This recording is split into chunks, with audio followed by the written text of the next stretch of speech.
지난주 미 증시는 하락장에서 벗어나는 모습을 보였습니다. 특히 지난주에 하락폭이 컸던 나스닥과 중소형주 위주로서의 상승이 두드러지는 그런 한 주였습니다. 보통 미국 증시는 크리스마스 이후에 상승장을 보일 확률이 더 높게 나타납니다. 따라서 산타 랠리, 연초 랠리 가능성이 지금 확대되고 있다라고 판단이 듭니다. 현재 미국의 지금 장단기 금리 차를 한번 보겠습니다.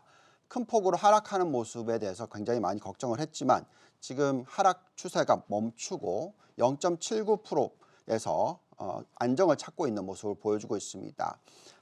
또한 지금 보시면 실질금리의 추세도 계속적으로 마이너스 구간에 있습니다. 현재 마이너스 1.01% 정도가 되고 있습니다.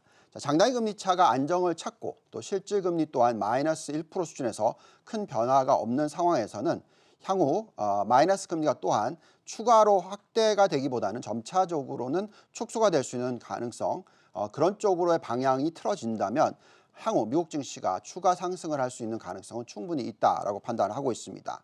과거에도 여러 번 보여드렸지만 장단기 금리 차가 0.2에서 1%포인트 사이에 있을 때 나스닥 위주로서의 상승폭이 컸던 미국 증시의 추세였습니다. 따라서 2022년에는 S&P 500보다는 성장 대표 지수인 나스닥 위주로서의 상승이 더 높게 나타날 가능성에 무게를 두고 있다라고 말씀을 드리겠습니다. 과거 실질금리가 마이너스 구간이었던 2011년 하반기부터 2013년 상반기까지 미국 증시는 S&P 500이 50%대, 나스닥이 60%대 상승을 보이는 등 실질금리 마이너스 시대에는 주식시장의 그 흐름이 보통 좋다라고 말씀을 드리겠습니다.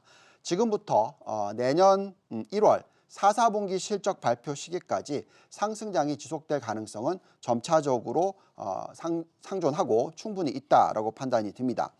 2022년이 미국 증시에 있어서 한 자릿수 상승을 보일 확률이 높다라고 판단하지만 그래도 과거에 닷컴 버블을 보인 1998년에서 2000년 1분기까지 시장의 재현이 향후 2년간 나타날 가능성도 충분히 있다라는 우려를 하고 있습니다. 장단기 금리 차가 지금 0.8%포인트 수준에서 안정을 찾게 되면은요, 은행권의 대출 증가율이 빠르게 늘어나서 거품을 만들 수 있는 가능성이 만들어지고 있다라고 말씀을 드리겠습니다.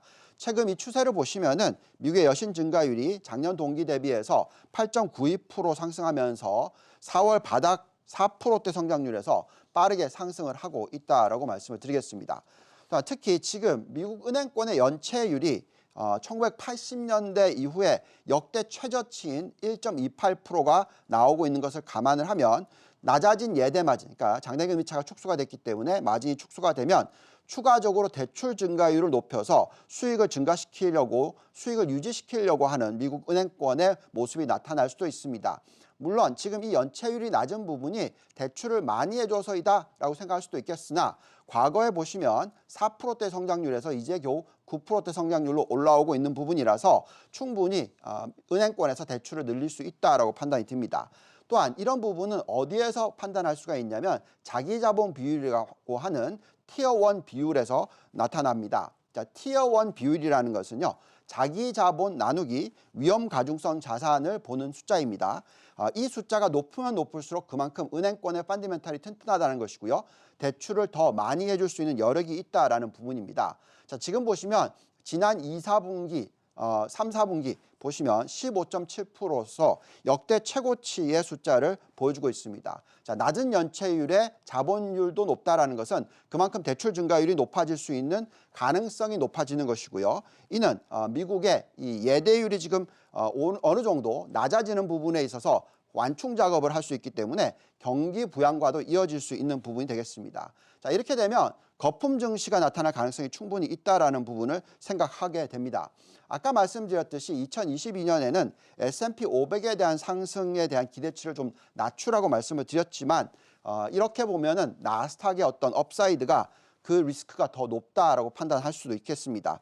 물론 장기적으로 보면은 지금 대출 증가율이 늘어나는 것이 거품이라고 판단할 수도 있겠습니다. 자, 그런 부분은 결국은 언젠가는 붕괴 현상과 연결이 될 수가 있습니다. 그렇지만 중요한 것은 그 전에 거품이 만들어진다는 것이 더 중요하겠죠.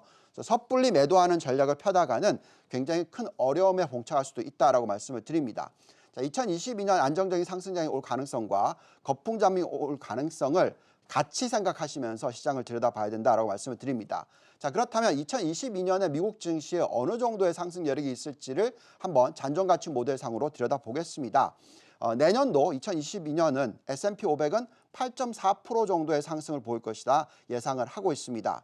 하지만 최악의 시나리오의 경우 예상을 하는 실적이 인플레이션 때문에 악영향을 받게 되고 금리가 또 빠르게 상승을 하면서 미국의 10년 국채 금리가 2% 이상으로 올라서고 또 이렇게 되면서 리스크 프리미엄 위험도가 높아지면서 이 상승 여력이 크게 떨어질 수 있는 가능성도 있습니다. 이런 최악의 시나리오를 계산했었을 때는 S&P 같은 경우에는 마이너스 8.6% 하락을 볼 가능성이 있습니다. 그렇지만 아까도 말씀드렸습니다만 계속적으로 지금 성장이 이어지면서 이익 증가율이 나타나게 되면 S&P 500은 17.3%나 상승할 수 있는 여력도 가지고 있다라고 말씀을 드립니다.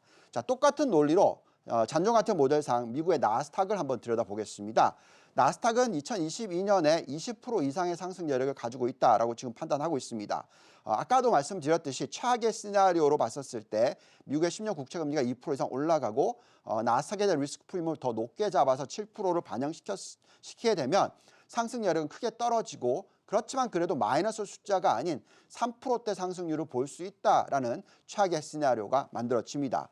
또한 만약에 가장 긍정적으로 들여다본다면 과거에 닷컴 버블이 일어났던 환경 이런 것이 재현이 된다고 생각했었을 때 나스닥이 상승할 수 있는 여력은 거의 30% 가까이 될 수도 있다라고 판단이 듭니다. 그만큼 내년도는 미국 증시가 변동성이 있을 수 있다라는 부분을 말씀을 드리겠습니다만 중요한 부분은 나스닥 위주의 성장주 투자가 내년에는 더 매력도가 있지 않을까라는 기대를 가져봅니다. 자, 이럴 때는 나스닥 100을 추종하는 ETF인 QQQ 또는 2배짜리 레버리지인 QLD를 하락장마다 저가 분할 매수하는 전략을 펴시는 것이 좋겠고 변동성이 일어날 때마다 하락장에서 투자를 하시는 것이 더 좋다라고 말씀을 드리겠습니다. 지금까지 유동원의 성공투자였습니다.